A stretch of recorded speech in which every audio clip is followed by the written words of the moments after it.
ज्येष्ठ महीना, अधिक मास की पद्मनी और परमा।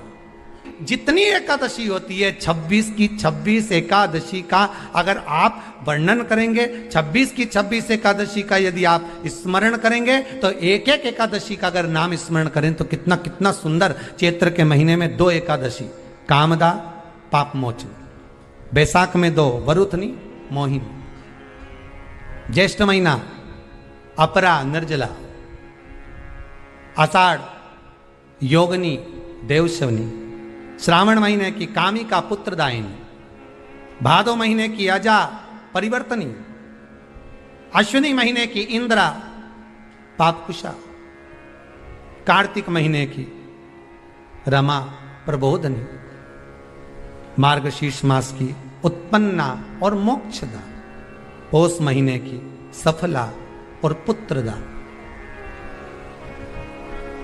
माघ महीने की परतिला और जया, फागुन महीने की विजया और आमल की एकादशी, अधिक मास की पद्मनी और परमा।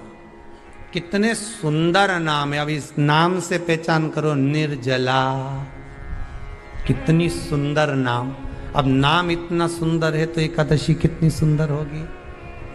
अब एकादशी इतनी सुंदर होगी तो जिस दिन तुम व्रत करोगी एकादशी का तो तुम कितनी सुंदर होगी। मतलब भगवान कितने प्रेम से स्वीकारेगा कि इसका हृदय कितना सुंदर है। ऊपर की सुंदरता मत देखो साहब, व्रत करने से भीतर की सुंदरता। अब पहले कथा में कहा कि क्रीम की चमक 15 दिन रहती है, अच्छे कर्म की चमक जिंदगी भर रहती है। कर्म की चमक देखना है हमें, क्रीम की नहीं। प्रयास करिएगा एकादशी जब भी करें तो द्वादशी से जुड़ी हुई करें, दशमी से जुड़ी हुई एकादशी कम करें। जो वैष्णवों की एकादशी कौन सी होती है? जो एकादशी द्वादशी से जुड़ी हो, दशमी से नहीं। दशमी से जुड़ी हुई एकादशी वृद्ध कहलाती है और द्वादशी से जुड़ी हुई एकादशी पुण्य फल प्रदान कर कर वैष्णवों को भगवान के चरण में छोड़ आती है। इसलिए एकादशी द्वादशी से जुड़ी हुई होना चाहिए।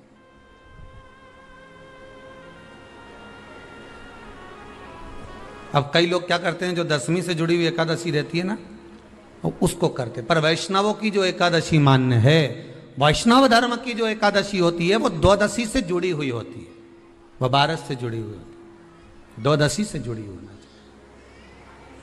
महाराज।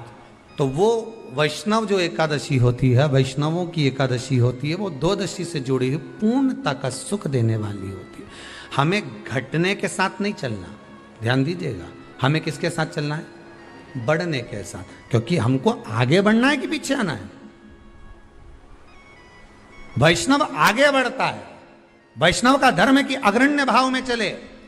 इसलिए वैष्णवों की जो एकादशी होती है वो आगे की ओर जाती है, अग्रण्य भाव में बढ़ने वाली, द्वादशी की ओर प्रवेश करने वाली। अर्थात हमारे कदम उन्नति की ओर बढ़े, हमारे कदम आगे वैभव की ओर बढ़े, संपदा की ओर बढ़े और भगवान के चरणारविंद की ओर बढ़े, ना कि पीछे की ओर हटे। हम दशमी के साथ मिली हुई एकादशी ना करें, हम द्वादशी के साथ मिली हुई एकादशी।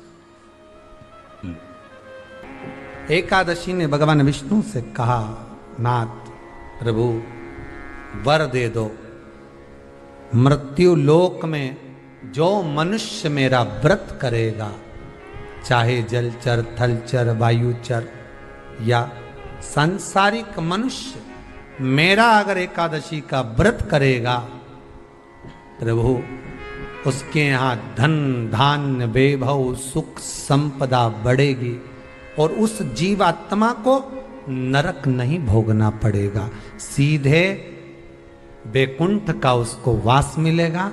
जब जीव आत्मा को लेकर चला जाएगा, यम के दूत जब बंदी बनाकर ले जा रहे होंगे उस जीवात्मा को, जिसके प्राण छूटे होंगे, यम के दूत जब बंदी बनाकर ले जा रहे होंगे, तब मुझे वर दो कि मैं इसका हाथ पकड़कर बेतन्नी से पार उतार कर सारे नरकों से निकालती हुई आपके धाम में लेकर आऊं।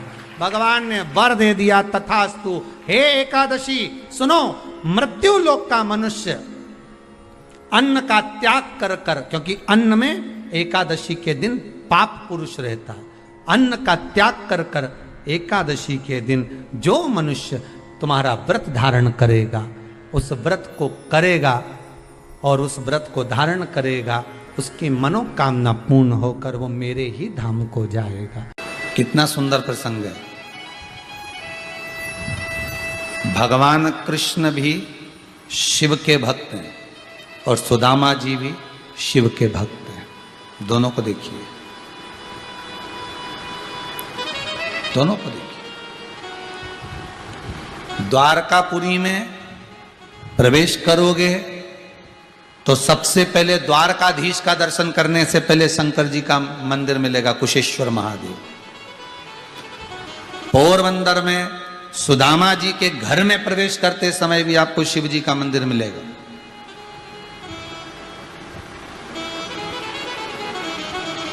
दोनों शिव के भक्त, दोनों शंकर के पास, दोनों शंकर का आराधना करते। मित्र मिले धन के नहीं मिलना चाहिए, मित्र मिले तो दिल के मिलना चाहिए। कितना सुंदर भाव कहा है कि जितनी राधा रोई रोई कान्हा के लिए, जितनी राधा रोई रोई कान्हा के लिए, कन्हैया उतना रोया रोया है सुदामा के लिए, कन्हैया उतना रोया रोया है सुदामा के लिए।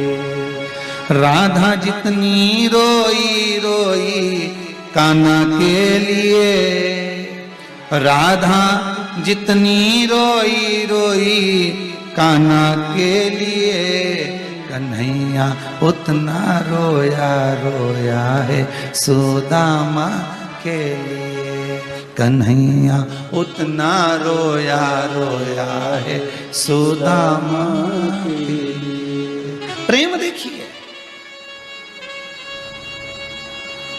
धन की मित्रता नहीं होना चाहिए, और जहां धन की मित्रता होगी वो सब व्यर्थ है, वो सब बेकार है। जहां धन की मित्रता है वो नष्ट करने वाली, वो बेकार है।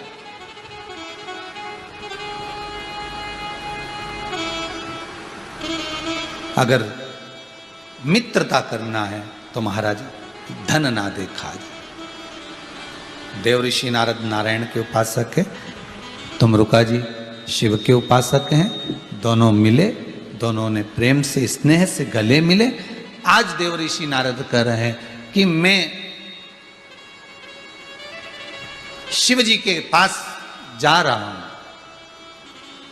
कुछ मिलन करना है। तुमरुका जी बोले आप जा रहे हो तो हमको भी ले चलो।